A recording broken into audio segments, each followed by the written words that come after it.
32 государства, где проживает 570 миллионов человек. Именно столько стран на текущий момент не имеют выхода к морю. Их проблемы и нужды сегодня обсуждают в Туркменистане на 3-й конференции ООН. Главная тема – добиваться прогресса на основе партнерства. И Россия здесь как пример партнера надежного и открытого. Как отметил в ходе своего выступления на пленарной сессии вице-премьер Дмитрий Патрушев, первой и, пожалуй, ключевой проблемой для таких стран является логистика. А у России огромный транзитный потенциал, который расширит для государств без выхода к морю доступ на глобальные рынки. Главным коридором России является Восток-Запад. Он обеспечивает бесшовную связь наших портов у Тихого океана с Китаем, Монголией, государствами Центральной Азии, Кавказа, Восточной Европы, а также с Балтийским и Черным морями. Сейчас на ключевых железнодорожных магистралях Сибири и Дальнего Востока реализуются мероприятия по увеличению пропускной способности. Еще один международный транспортный коридор, в развитии которого Россия принимает активное участие – север-юг, который затрагивает целый ряд стран, не имеющих выход к морю. За последние 3 года грузопоток в южном направлении вырос на 70%, а на восток только в прошлом году объем контейнерных перевозок увеличился почти на 50%.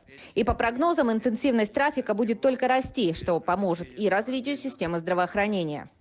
Отсутствие выхода к морю – это серьезное препятствие для оказания своевременной медицинской помощи, поставок медикаментов и медоборудования, проведения необходимых профилактических мероприятий, функционирования всей медицинской инфраструктуры. Еще одним серьезным вызовом для развивающихся стран, не имеющих выхода к морю, является обеспечение продовольственной безопасности. Немаловажным вопросом стало и обсуждение водной проблематики, а именно обеспечение водными ресурсами стран, не имеющих выхода к морю. Россия и Туркменистан здесь, помимо прочего, заострили внимание на состоянии Каспийского моря.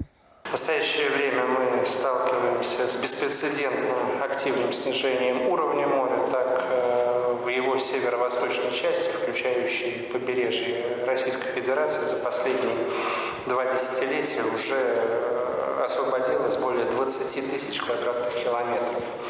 Из-за этого страдают различные сферы экономики, в частности сельское хозяйство, транспорт, добыча полезных ископаемых, туризм. Сегодня же Дмитрий Патрушев встретился с национальным лидером туркменского народа, а также президентом Туркменистана. В ходе диалогов обсуждалась совместная работа по сохранению Каспийского моря. Стороны вновь подтвердили стремление наращивать стратегическое партнерство.